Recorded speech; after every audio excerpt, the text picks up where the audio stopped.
السلام علیکم. سنہری تاریخ میں آپ کا میزبان علی عثمانی آپ کو ایک بار پھر خوش آمدید کہتا ہے. ناظرین، پچھلے پروگرامز میں ہم نے ڈسکس کیا تدوین حدیث، تدوین قرآن، اور کس طرح قرآن شریف کا کمپائلیشن ہوئی، کس طرح حدیث کی کمپائلیشن ہوئی، اور اس کے ساتھ ساتھ ریسرچ میں جو کام ہوتا رہا، چاہے وہ سائنس ہو، چاہے وہ تجارت ہو، چاہے وہ معاشیات ہو. اب ہم اس ٹاپک پہ فردر ڈسکس کریں گے. جو مختلف فقہ جو وجود میں آئے اس کا کیا، وہ کس طرح، اس کا کیسا آغاز کس طرح ہوا. اس پہ بات کرنے کے لیے ہمارے مہمان مفتی حسن عثمانی صاحب ہمارے ساتھ موجود ہیں. تو مفتی صاحب یہ بتائے گا کہ اب آج کل ہم بہت سنتے ہیں، اور مختلف ممالک میں ہر ملک میں مختلف مذاہب جو ہے نا فالو ہوتے ہیں. ویسے مذاہب تو اسلامی ہے لیکن فقہ مختلف وہ ہوتی ہے. تو جیسے ایک تو اس میں سوال میرا یہ ہے کہ فقہ کیسے شروع ہوئی، اور دوسرا یہ چار فقہ جو بہت زیادہ جو استعمال ہوتی ہیں، جیسے امام ابو حنیفہ کی، امام شافعی کی، یہ کیا ہے، یہ کہاں سے وجود آیا اور یہ کیوں شروع ہوا، کیا معاملات ہو اسلام میں؟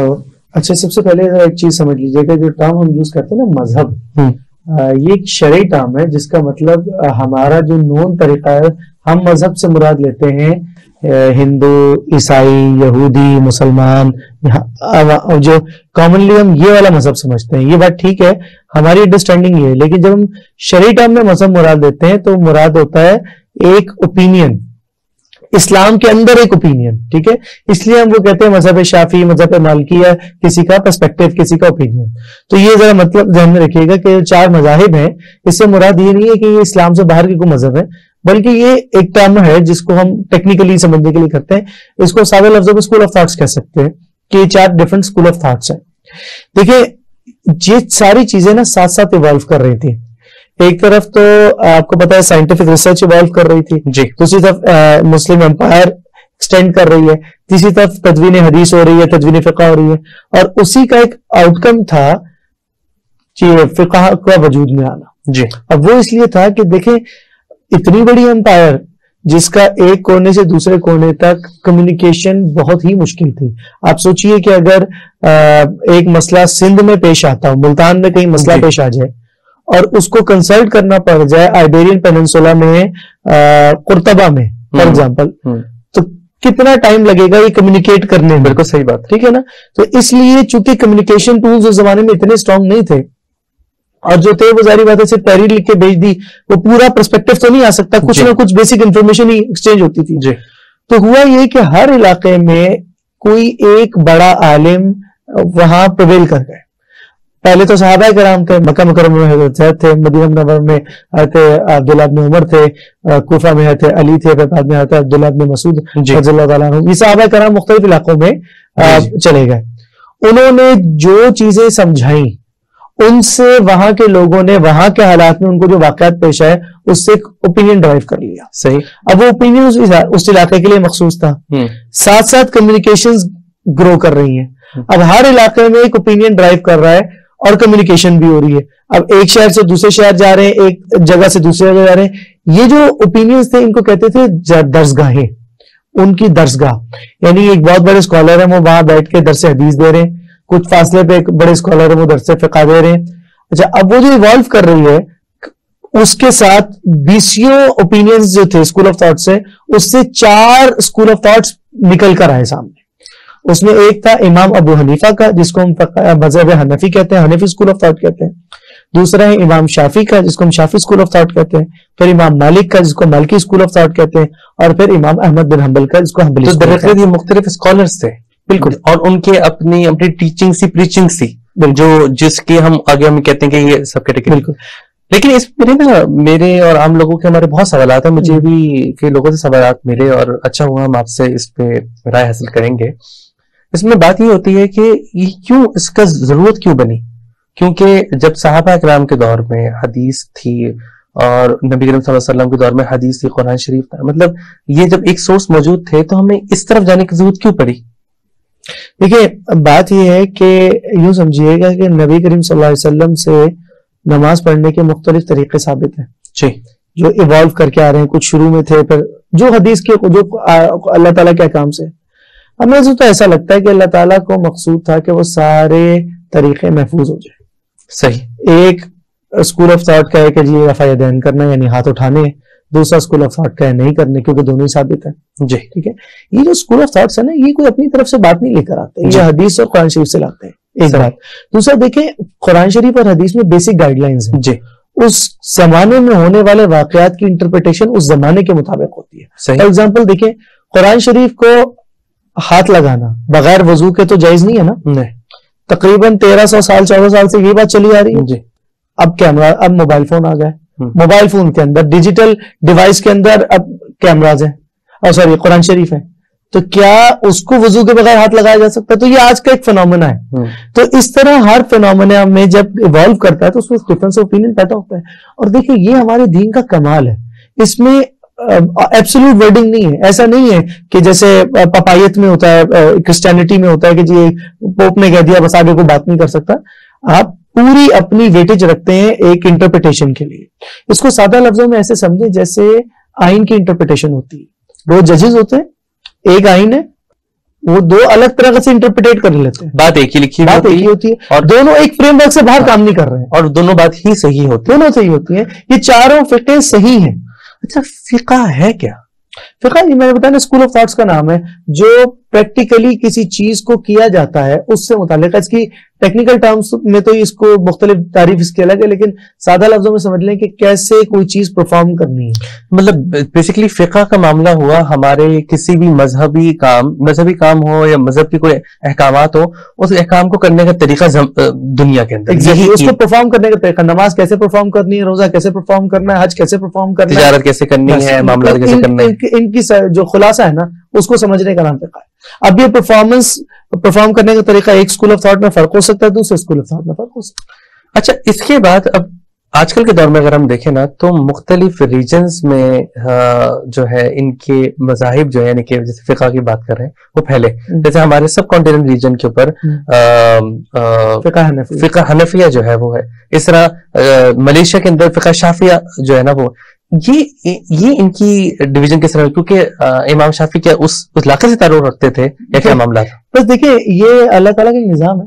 اللہ نے یہ چار, دیکھیں جیسے میں نے کہا نا کہ بہت سارے اسکالرس تھے جی, لیکن یہ چار رہ گئے جو پرویل کر گئے. یہ اس طرح کی بات ہے کہ جیسے آپ کوئی پولیٹیکل پارٹی لے لیں جی, پولیٹیکل پارٹی کا لیڈر کا تعلق کہیں سے ہوتا ہے, پرویل وہ کسی اور علاقے میں کر دیتا ہے. ہم اپنی ہسٹری میں دیکھیں تو پیپلز پارٹی ہے, پیپلز پارٹی کا اوریجن کیا ہے, ذوالفقار علی بھٹو تو لاڑکانہ کے تھے, سندھ کے ہیں جی. ان کی سب سے بڑی اسٹرینتھ ایک طویل عرصے تک کون سا زون تھا, پنجاب ہے, وہ وہاں کے کامیابی یہاں ہو گئی. یہ نارمل بات ہے. عمران خان صاحب ہیں, اب کے پی کے ان کا اسٹرانگ ہولڈ ہے, ٹھیک ہے, اور پنجاب بھی ان کا اسٹرانگ ہولڈ ہے, حالانکہ ان کا بہت سارا وقت تو شاید پنجاب میں گزرا. پنجاب ان کا اب بھی ایک ایسا ٹرف ہے جس میں کبھی وہ نون لیگ کا ہے, کبھی کس کا ہے, تو یہ ہوتا رہتا ہے.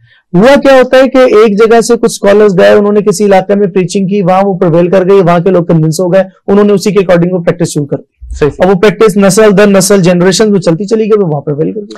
اچھا, ان علماء کا, ان ائمہ کا آپس میں کیسا تعلق تھا؟ کیا جیسے ایک کمپٹیشن یا رائیولری کا تعلق تھا جیسے ہمارے یہاں پولیٹیکل پارٹیز کا ہوتا ہے یا ہمارے یہاں اسپورٹس کمپٹیشن میں ہوتا ہے کہ ایک رائیولری ہوتی ہے کہ بھئی میری چیز آگے بڑھے یا میری چیز یہ ہو؟ دیکھیے, مجھے جو تاریخ کے بڑے بڑے اسکالرز کا پتا ہے وہ تو ایک دوسرے کی چیزوں سے اتنا خوش ہوتے تھے کہ ایک غالباً امام مالک سے غالباً ثابت ہے کہ انہوں نے سب سے زیادہ ان سے جملہ سنا گیا وہ تھا لا ادری, مجھے نہیں آتا, مجھے نہیں یعنی مجھے نہیں معلوم. اور وہ اس کو آنر کرتے تھے کہ یار ہم جو ہے نا جو اوپینین ڈرائیو کر رہے ہیں, ہمیں اپنی نظر میں تو لگ رہا ہے ٹھیک ہے, لیکن ہو سکتا ہے دوسرے ہی ٹھیک ہو. تو وہ اس وسعت کو رکھتے تھے. دیکھیں یہ بنیادی بات ہے جو ہماری سوچ میں اب نہیں ہے, وہ یہ کہ ہم وسعت نہیں رکھتے ہیں. حنفی اسکول آف تھاٹ نے ایک بات کہی, شافعی اسکول آف تھاٹ نے کہی. ہمیں یہ لگتا ہے کہ حنفی اسکول آف تھاٹ زیادہ صحیح ہے, لیکن یہ مطلب نہیں کہ وہ غلط ہے. بالکل صحیح بات, ٹھیک ہے نا. یہ ایسی بات ہے, اب تو ہم خیر ایسے کلچر میں ہیں کہ جہاں ایک دوسرے کو بس کفر ہی رہ گیا, ورنہ بالکل صحیح بات ہے, ہم جو ہے وہ صحیح ہے, باقی تو غلطی ہیں. پولیٹیکل پارٹیز میں آپ دیکھیں نا یہ, لیکن اگر آپ اس کا صحیح اسپرٹ دیکھیں تو کیا ہے پولیٹیکل پارٹیز کا کانسیپٹ کہ ایک پارٹی ہے وہ کہے کہ جی ملک کے مسائل اس طرح حل ہوں گے, دوسری پارٹی کا نہیں, اس طرح لوگ دونوں ود ٹرو اچھی انٹینشن سے بات کر رہے ہیں تو دونوں صحیح ہیں. کسی کو وہ صحیح لگ رہا ہے, کسی کو یہ صحیح لگ رہا ہے, تو یہ اس طرح کی بات ہے. صحیح ہو گیا. صحیح. یہ ان کا زمانہ کون سے زمانے میں ان کا آغاز ہوا ائمہ کا؟ امام حنیفہ کے بارے میں تو کہا جاتا ہے کہ انہوں نے صحابہ کو دیکھا ہے, یہ تابعین یعنی صحابہ کی نیکسٹ جنریشن. جی. اور لیکن انہوں نے بظاہر وہ دور ہے جس میں صحابہ کی نیکسٹ جنریشن تو ہے, لیکن جو صحابہ ہیں وہ بہت تھوڑی تعداد میں ہے, یعنی بالکل وہ جنریشن ختم ہو رہی ہے. بالکل ٹھیک ہے. اور تابعین پرویل کر رہے ہیں اس وقت, ان کا زمانہ ہے. اس کے بعد جو باقی ائمہ انہوں نے کوئی تبع تابعین کا, یعنی اس سے نیکسٹ جنریشن کا, کوئی اس سے نیکسٹ جنریشن کا. کیا انہی ائمہ کے دور میں ہی جو تدوین حدیث کا کام ہو رہا تھا؟ بالکل. لیکن یہ ائمہ نہیں کر رہے تھے, وہ دوسرے ائمہ تھے. ان کا سب کا کنٹریبیوشن دیکھیں, یہ ایک سٹریم چل رہی ہے ایٹ اے ٹائم, یہ سب کچھ ہو رہا ہے. ایک ہی وقت میں سائنٹیفک ریسرچز بھی ہو رہی ہیں, اس میں گورننس کے نئے نئے رولز بھی آ رہے ہیں, اسی میں نئے نئے علاقے کانکر بھی کر رہے ہیں, اسی میں تدوین حدیث بھی ہو رہی ہے, تدوین قرآن بھی ہو رہا ہے, فقہ بھی وجود ہے. یہ سب کچھ ایک ہی وقت میں ہو رہا ہے سب کچھ. تو ان سب کا کہیں نہ کہیں ایک دوسرے کے ساتھ انٹریکشن بھی ہوتا تھا. اچھا, بعض جگہ انٹریکشن بیک فائر بھی کر جاتا تھا. اچھا, الٹا بھی پڑے. جیسے امام احمد بن حنبل کے اس میں کیس میں ہوا کہ نئے علوم آئے تو منطق, فلسفہ, یہ چیزیں آئیں, اس سے کچھ ایسے فنومنا کریٹ ہو گئے کہ جس سے جھگڑے پڑ گئے. اور اس میں امام حنیفہ جو بادشاہ تھا اس کا اوپینین اور تھا, اور امام حنیفہ کا, امام احمد بن حنبل کا اوپینین اور تھا. مشہور روایت کے مطابق ان کو پھر کوڑے لگائے گئے اور قید خانے میں ڈالا گیا, صرف ایک شرعی اوپینین کے بارے میں. جلیل القدر وہ اتنے بڑے اسکالر تھے, ایسا بھی ہوا تاریخ میں. لیکن ملتا ہے نا کہ وہ اپنے صحیح بات سے وہ پھرے نہیں, انہوں نے اپنے حق کی بات کی, سچ کی بات پہ قائم. یہ غیر معمولی بات. دیکھیں, اس علماء کا یہ کام ہمیشہ سے رہا ہے کہ علماء حق بات کرتے ہیں, قطع نظر کہ وہ کسی کو اچھی لگ رہی ہو یا بری لگ رہی ہو. بات یہی ہے, ہمارا کام یہ نہیں ہے کہ ہم جو ہے نا خام خواہ نہ گنجائش کریٹ کریں نہ سختی پیدا کریں. میرے ساتھ کل بڑا انٹرسٹنگ واقعہ ہوا کہ میں کہیں راستے میں جا رہے تھے, تو کسی نے کوئی مسئلے کے لیے فون کیا یا رابطہ کیا کوئی واٹس ایپ پہ, تو انہوں سے بات کرتے ہوئے میری اہلیہ بھی ساتھ تھی. تو اس کے بعد میں نا ان سے بات ہوئی, ان کا مسئلہ میں نے سمجھا کہ بھئی یہ ہو سکتا ہے, جو میری سمجھ میں آئی بات میں نے اسے کر دی کہ بھئی بات یہ اس طرح لگ رہی ہے. تو گفتگو ختم ہو گئی, تو اہلیہ کہنے لگی کہ آپ تو ہر ایک کے لیے گنجائش نکال لیتے, تو آپ کی بہت اچھی بات ہے. تو میں نے ان سے کہا کہ دیکھیں نا, ہمارا کام گنجائش نکالنا ہے. اگر کہیں دین نے ہمیں پابند کیا ہے بلیک میں تو وہ بلیک ہے, جہاں وائٹ کا ہے وہ وائٹ ہے, جو گرے کا ہے وہ گرے ہے.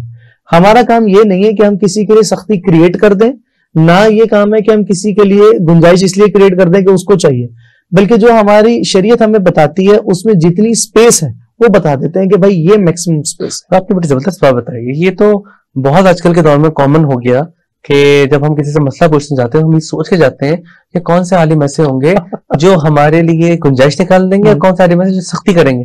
پھر ہم اپنی مسئلے کی نوعیت کے حساب سے فیصلہ کرتے ہیں ہمیں جانا کہاں, ہمیں سختی چاہیے, ہم سختی والی جگہ پہ جائیں گے. حالانکہ آپ نے بالکل صحیح بات کی, نہ سختی کرنا ان کا کسی عالم کا اس میں ہے, ان کا کام تو انٹرپریٹ کرنا ہے, بیسکلی اصل چیز کو بتانا ہے. دیکھیں ایسے ہی بالکل ایسے ہی کہ اصل بات بتانا ہے. مجھے ایک واقعہ قصہ یاد آ گیا ہمارے استاد کا. ایک ہمارے کلچر میں نا ایک اور بھی پرابلم ہے, وہ یہ کہ ہم یہ سمجھتے ہیں کہ علماء نے کسی وقت بھی اجتہاد کر کے کوئی بات نکال لیں گے. تو ہمارے استاد اللہ تعالیٰ ان کو جنت نصیب فرمائے, مولانا عبید اللہ صاحب, وہ آخری عمر میں بہت ضعف آ گیا تھا, تو کھڑے بھی نہیں ہو پاتے تھے, وہ ویل چیئر پہ رہتے تھے. تو وہ کوئی مسئلہ مجھے ذہن میں نہیں ہے کہ بات کیا ہوئی, لیکن اس صورت حال یہ تھی کہ جنازہ تھا شاید, اور استاد جاری بات ہے جو بیمار آدمی ہوتا ہے یا جو کھڑا نہیں ہو سکتا وہ امامت نہیں کرانی چاہیے اس کو, کیونکہ پھر صحیح آدمی کو امامت کرانی چاہیے. تو وہ کہیں بیٹھے ہوئے تھے, تو ایک بچہ آیا نوجوان سا, اس نے کہا کہ حضرت آپ جماعت کرا دیں. تو انہوں نے کہا کہ بھائی میں تو نہیں جماعت کراتا. انہوں نے کہا حضرت اجتہاد کر لیں. یہ تو ایسا ہے لیٹے لیٹے آنکھیں بند کی, گھمایا آگ اور ہو گیا. جیسے وہ بھی تو ہے نا کہ تھا کہ جب روزے بہت سخت گرمی میں آتے تھے نا, جولائی اور اگست میں, تو یہ تھا کہ ایک عالم سے انہوں نے کہا کہ حضرت آپ لوگ اجتہاد کیوں نہیں کرتے اور روزوں کو شفٹ کر دیں, سردیوں میں شفٹ کر دیں. جب وہ واپس سردیوں میں طرف گرمی میں شفٹ کرتے ہیں, اتنا مشکل معاملہ کیا ہے. اچھا, میں یہاں سے ایسے ہی ایک اور سیک آف آرگومنٹ بتا رہا ہوں کہ دیکھیں آپ نے ایک بات پہ غور کیا ہوگا, ہمارے اکثر جو ہمارے بہت ذرا ایسی اوپینین رکھتے ہیں نا, بہت جس کو سو کالڈ ماڈرن اوپینین رکھتے ہیں, حالانکہ ماڈرن نہیں ہوتے, لیکن ان کے ذہن میں ہوتا ہے کہ آپ ایسا کیوں نہیں کرتے کہ کیلنڈر سے ایک حساب لگا لیں اور وہ جو ہے نا چاند کا حساب کر کے رمضان آپ فلاں دن میں کر لیں، اور ڈی این اے ٹیسٹ کی بنیاد پہ آپ حد کا فیصلہ کر لیں، اور یہ بہت ساری اس قسم کی باتیں کی جاتی ہیں کہ ٹیکنالوجی کو آپ انکارپوریٹ کر دیں. بریک لے کے نا انشاءاللہ اس بات کو کنٹینیو کر سکیں، گفتگو کا سلسلہ جاری رکھیں گے. ملتے ہیں بریک کے بعد.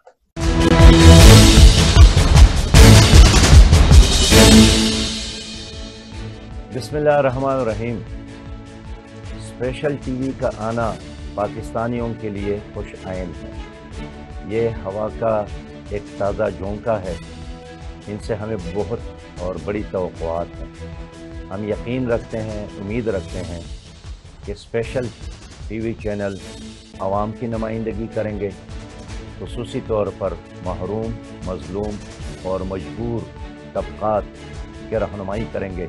پاکستان کو آگے کی طرف، ترقی کی طرف، خوشحالی کی طرف لے جانے کے لیے اسپیشل ٹی وی چینل وقت کی ایک ضرورت ہے.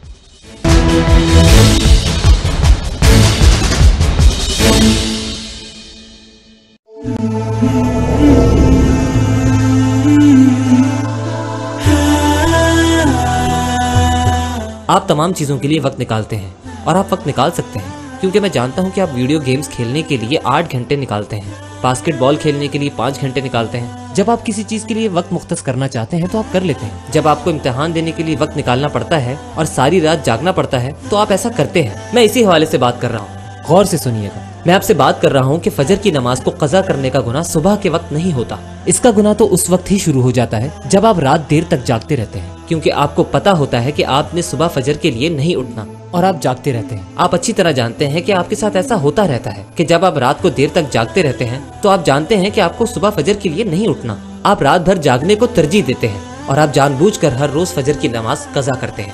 آپ صبح 9 بجے اٹھتے ہیں تو آپ خود کو یہ نہیں کہہ سکتے کہ اوہ میرا دیر سے اٹھنے کا ارادہ نہیں تھا لیکن میں سوتا رہ گیا، میں اپنی مدد نہیں کر سکا. یہ دراصل کسی بامقصد آدمی کا کام نہیں ہے. جان بوجھ کر رات بھر جاگنے سے فجر نہیں پڑھ سکتے.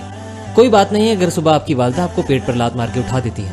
یہ عمل آپ کو بدل تو نہیں سکتا لیکن آپ کو خود سوچنا پڑے گا. ہمیں اس عمل کو روکنا پڑے گا اور اس بات چیت سے بھی باز آنا پڑے گا کہ جب دجال آئے گا تو میں جا کر اس کو قتل کرنے کی کوشش کروں گا. میں ان سیاہ جھنڈوں کے اٹھائے جانے کا انتظار نہیں کر سکتا اور نہ ہی مہدی علیہ السلام کی فوج کا انتظار کر سکتا ہوں. پیارے دوستو، فجر کی نماز پڑھو. پہلے فجر کی نماز پڑھو پھر عشاء کی نماز کے لیے جاؤ. نوجوانوں، عبادت کا اہتمام کرو. ہم ایک ایسے زمانے میں رہتے ہیں کہ سبحان اللہ، نیو یارک بہت سرسبز اور شاداب ہے مگر بہت سارے معاملات میں کچھ پیچیدگیاں بھی ہیں. اس کی سبز و شادابی یہ ہے کہ سبحان اللہ یہاں بڑے بڑے عالمی حلقے، پروگرام، سیمینار، سپیکرز، اسکالرز اور بہت ساری مساجد بھی ہیں. اس لیے یہاں پر بہت سارے تعلیمی سلسلے جاری ہیں. یہ واقعی بڑی پرسکون بات ہے. باقی پورے ملک میں ایسا کہیں پر بھی نہیں. اس لیے آپ بہت خوش قسمت ہیں کہ آپ کے پاس یہ سارا ماحول ہے. لیکن اس کے باوجود بھی جو خطرہ ہے اس کو آپ جانتے ہیں. آپ کچھ سیکھنے کا عمل شروع کرتے ہیں اور اس کے ساتھ عبادت کو جڑ سے اکھاڑنا شروع کر دیتے ہیں. مطلب آپ خود کو عبادت سے دور کر رہے ہیں. نوجوانوں، بنیادی عبادت فجر اور عشاء کی نماز ہے. اس مجمع میں شریک نوجوانوں، فجر اور عشاء کی نماز بہت ضروری ہے. اگر آپ کو اس دین کی خدمت کرنے کی خواہش ہے اور آپ واقعی اس دین کی خدمت کرنا چاہتے ہیں تو آپ کو اپنی فجر اور عشاء کی نمازوں کا معمول بہتر کرنا پڑے گا اور اس کے ساتھ ساتھ جتنا ہو سکے قرآن کو یاد کریں.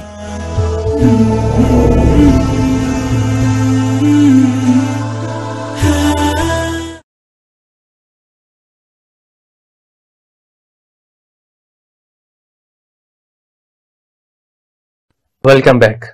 تو مفتی صاحب ہم بات کر رہے تھے، آپ بتا رہے تھے کیلنڈرز کے بارے میں اور کس طرح وقت کو، روزے کے بارے میں، کیلکولیشنز کے بارے میں. آپ اس پہ کنٹینیو. جی ہاں، تو میں بیسیکلی بتا رہا تھا کہ یعنی اس قسم کی بہت سے اوپینینز آ رہے ہوتے ہیں کہ بھئی آپ جو ہے نا حد کے لیے ڈی این اے ٹیسٹ کی ویلیو رکھیں یا کیلنڈر سے کیلکولیٹ کر لیں یا محکمہ موسمیات کی انٹرپریٹیشن کے اکارڈنگ آپ کر لیں یا مختلف ٹیکنالوجیز کا سہارا لے کے آپ انٹرپریٹیشن کر لیں. دیکھیں آپ تو پرانے دور کے لوگ ہیں، آپ کو سمجھ نہیں آتی ہے. صحیح بات ہے. دیکھیں پہلی بات تو سمجھے کہ جس اتنے عرصے میں جس ٹیکنالوجی کی میں آپ سے بات کر رہا ہوں، یہ بات تو اس وقت سمجھ نہیں آئی ہوگی کسی کو. اس وقت بھی تو سائنس بہت ساری چیزوں میں مسلمان انٹرپریٹ کر سکتے تھے. بات اصل یہ ہے کہ دیکھیں دین آیا ہے قیامت تک کے لیے. اس میں وہ رولز اس طرح اپلائی کیے گئے ہیں جو قیامت تک عام آدمی عام انوائرمنٹ میں کر سکتا ہو، جس کے لیے کسی ٹیکنالوجی کی ضرورت نہ ہو. فرض کریں آج ہم سارا کیلکولیشن میتھمیٹیکل کر دیں یا ڈی این اے کے اوپر کر دیں اور کل کو ڈی این اے ٹیسٹ کرنے والی مشینز ہی نہ ہو کسی انوائرمنٹ میں، تو کیا کریں گے؟ بالکل صحیح بات ہے. ہم نے تو ایک ایسا انوائرمنٹ بنایا, ایسی شریعت ہے جس کو بالکل عام آدمی عام انوائرمنٹ میں کر لے. آپ کسی سندھ کے کسی علاقے میں فرض کر لیں, آپ اس علاقے میں کوئی ٹیکنالوجی نہیں, آپ آسمان پہ دیکھ کے چاند دکھا جا کے افطار کر لیں, اذان کا وقت ہو گیا کہ روزہ کھول لیں, گواہ ہو گئے حد کا فیصلہ کر لیں. سمپل رکھا ہے. یہ جو ٹیکنالوجی ہوتی ہے, آج ایک ٹیکنالوجی ہے, کل دوسری آ جائے گی, پرسوں تیسری آ جائے گی, اور پھر ٹیکنالوجی ٹیمپریبل ہوتی ہے ایزیلی. اب آپ دیکھیں نا, ویڈیوز ہیں, ایک زمانے میں ہمیں کہا تھا ویڈیو ایویڈنس کو مان لے, ویڈیو ایویڈنس کو مان لے. اب آپ دیکھ لیں ویڈیو ایویڈنس ہی نہیں ہے, اب تو ویڈیو اب تو لگتا ہے ایویڈنس ہی نہیں ہے. تو اس لیے اچھا, اس کا یہ مطلب نہیں ہے ان کی حیثیت کوئی نہیں ہے, یہ ہماری شریعت میں معیت کی حیثیت رکھتے ہیں. مطلب یہ ہے کہ اگر کوئی کیس ہے تو اس میں ایک اسٹرانگ ایویڈنس کے طور پہ ضرور شریک ہوتے ہیں, لیکن ڈیسائسو ایویڈنس کے طور پہ شریک نہیں ہوتے. یہ فرق ہے, ان کو کنسیڈر کیا جاتا ہے لیکن as a supporting factor, not a ڈیسائسو factor. صحیح ہو گیا. اچھا, ہم اب واپس اپنے ٹاپک کی طرف آتے ہیں. ہم بات کر رہے تھے مختلف یہ مذاہب کی, فقہ کی. تو کیا اس میں ایسا ہوتا ہے کہ ان کے آپس کے درمیان آپس میں بہت زیادہ اختلافات ہوں؟ مطلب آپ نے بتایا کہ آئمہ کے درمیان تو اختلافات نہیں تھے, بلکہ بہت عزت دیتے تھے ایک دوسرے کو, لیکن ان کے بعد جو ان کے آگے فالوورز ہیں, کیا ان میں آپس میں ایک ہارمنی یا ایسی سچویشن ہے کہ دوسرے کا احترام کریں, ان کو سمجھیں, یا کہ آپس میں اختلافات بہت زیادہ ہے؟ دیکھیں, ہمارے نا ایک جنرل اوپینین ہے کہ شاید ان کی آپس میں بنتی نہیں ہے. یہ ایک آدمی کچھ کہتا ہے, دوسرا کچھ کہتا ہے, تیسرا کچھ کہتا ہے. یہ بنیادی بات سمجھ لیں کہ ہم جس کی بات کر رہے ہیں یہ کہلاتے ہیں اہل سنت والجماعت. یہ سارے لوگ جی اہل سنت والجماعت کے بنیادی پرنسپلز ایک ہی ہیں. ٹھیک ہے, اللہ تعالیٰ ہے, فرشتے ہیں, نماز پڑھنی ہے, روزہ رکھنا ہے, حج کرنا ہے, زکات دینی ہے, سارے پرنسپلز ہیں.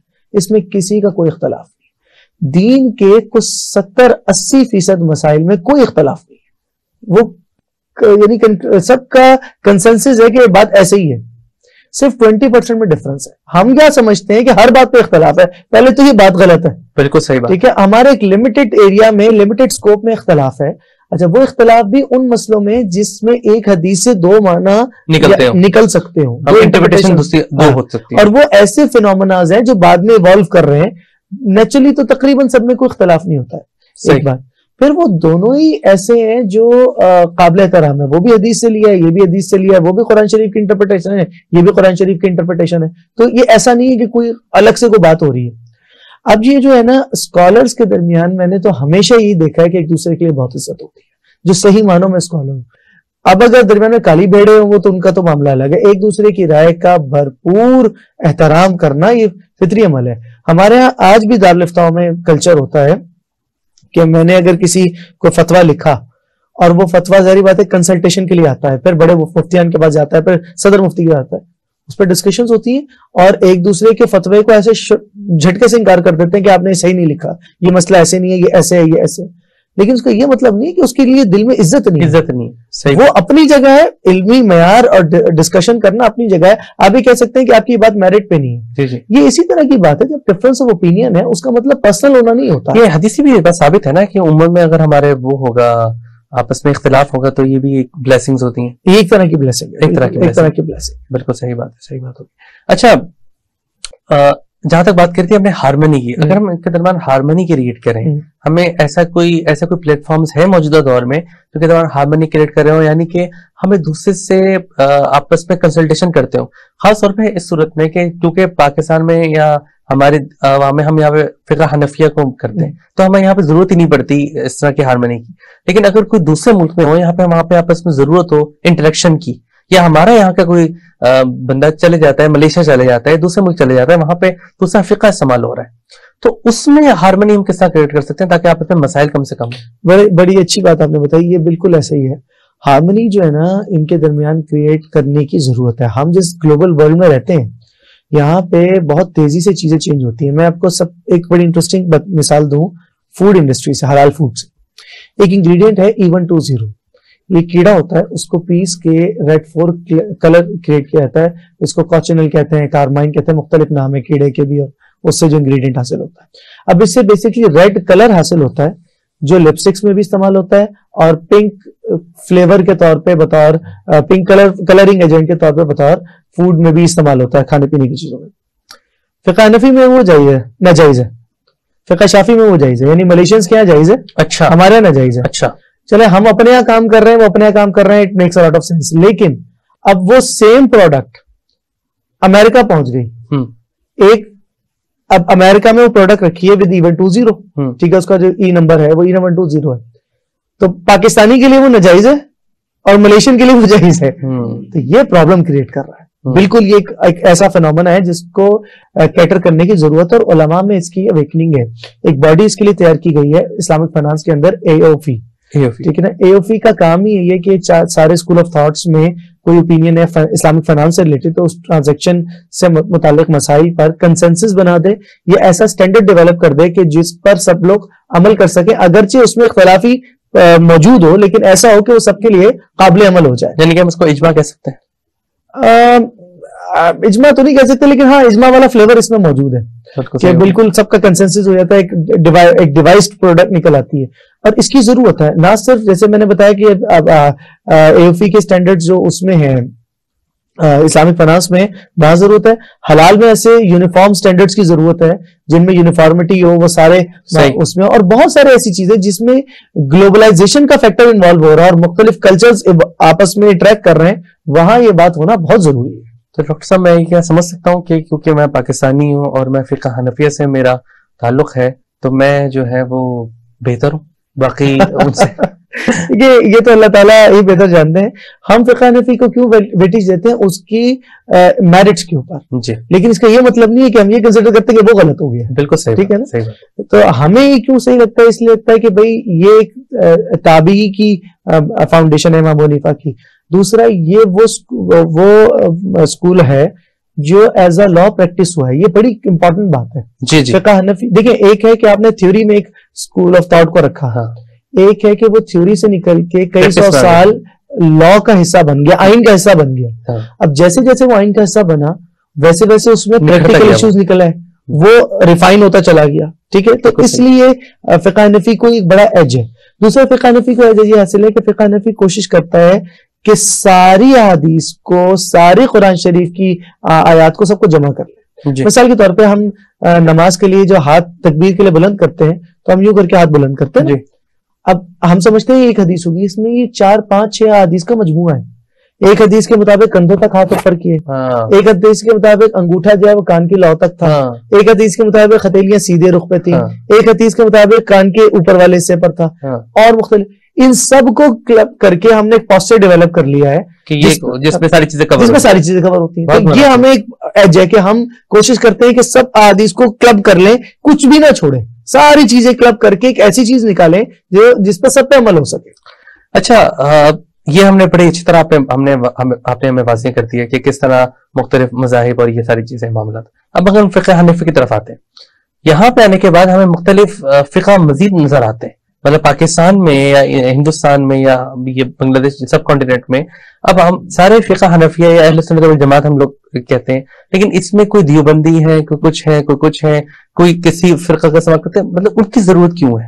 کیا وہ سب اس کو فقہ حنفیہ کو فالو نہیں کر رہے؟ سارے فقہ حنفی فالو کرتے ہیں، لیکن موسٹلی، اور بات یہ ہے کہ دیکھیں اس میں بھی ڈفرینس آف اوپینین ہے۔ میں نے جہاں تک یہ دیکھا ہے کہ جو بڑے علماء ہیں وہ پھر بھی ایک دوسرے کی بہت عزت کرتے ہیں جی، سارے چاہے ان کا آپس میں اختلاف ہی کیوں نہ ہو، وہ اختلاف کو اپنی جگہ رکھتے ہیں، اس کے اپنے ڈفرینس اوپینین اپنی جگہ، اس کے اپنے میرٹس ہیں، لیکن کسی دوسرے کے لیے گرجز نہیں رکھتے ہیں، ان کے لیے سپیس رکھتے ہیں، اور یہ رکھنے کی ضرورت ہے۔ جی، یہ بیسیکلی آپ نے وہی بات بتائی ہے کہ جس کے بنیاد پہ چاروں مذاہب موجود ہے کہ آپس میں موجودہ دور کی ریسرچ ہو رہی ہے، موجودہ دور کے جو کنٹمپریری ایشوز جسے ہم بولتے ہیں کہ وہ ہیں، اس کے ساتھ ہر کسی کا اپنا اوپینین ہے اور اس کے اوپر وجہ سے ہمارا ڈفرینس کریٹ ہوتا ہے۔ لیکن نارمل سی بات ہے نا، اب میں فرض کر لیتا ہوں آج سے 3 سال بعد آرٹیفیشل انٹیلیجنس ایوالو کرتی ہے، اس سے نئی پروڈکٹس آتی ہیں۔ اب آرٹیفیشل انٹیلیجنس کے لیے ہو سکتا ہے فقہ حنفی میں علماء دیوبند کی رائے ایک ہو جائے، اچھا علماء دیوبند میں بھی الگ الگ رائے ہو سکتی ہیں، بالکل صحیح بات، ایک دارالفتہ کی رائے اور ہے، ایک اسکالر کی رائے اور ہے، بریلوی علماء میں بھی ہو سکتی ہے اور بھی علماء، تو یہ تو ایک نارمل سا فینومینا ہے، اس کو وسعت دینی چاہیے کیونکہ اس سے چیزیں ایوالو کرتی ہیں۔ ایونچولی کیا ہوتا ہے کہ تاریخ ہمیں بتاتی ہے کہ 10 20 25 50 سال میں ایک اوپینین پرویل کر جاتا ہے، بالکل صحیح بات، وہ کوئی سا بھی ہو سکتا ہے، وہ اللہ تعالیٰ کی طرح ہاتھ میں، آپ نے اپنی میرٹس پر بات کی اور ایک دوسرے کے لیے وسعت رکھیں، اگر وہ سمجھتے ہیں غلط ہے تو یہ غلط ہے، وہ سمجھتے ہیں دوسرے سمجھتے ہیں وہ صحیح ہے تو یہ صحیح ہے۔ بہت مناسب ہے، بہت مناسب ہے۔ اچھا، آپ نے کل پرسوں ہم بات کر رہے تھے چیٹ GPT کی، جو ہم AI ٹیکنالوجیز کی بات کر رہے تھے،